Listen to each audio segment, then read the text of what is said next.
They didn't come from anywhere else. That Creator put each tribe within their specific place so that they would tend to those places and steward them.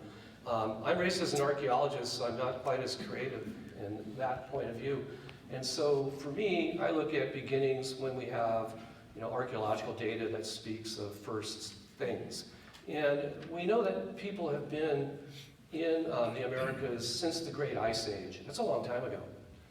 When? Well, we don't know because the clock keeps getting pushed back further and further as new finds teach us more. And I suspect we'll come full circle and say, oh, they've always been here. So in any case, we have two kind of worldviews. One is what I've learned from the native people teaching me and telling me, and the other things comes from the other side of my view comes from my academic background.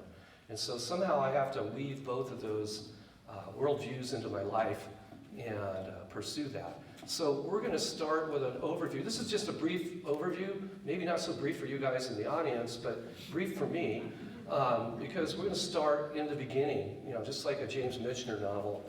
He always starts in the beginning and builds off from that. So let's go to the next slide. Thank you for being my button pusher. All right. So for us today in our busy world, it's hard to imagine the way things were. And what was life like? What was the California landscape like before all the houses and traffic came in and all the things that kind of drive us crazy now? It's hard to imagine because that view has become more difficult to see.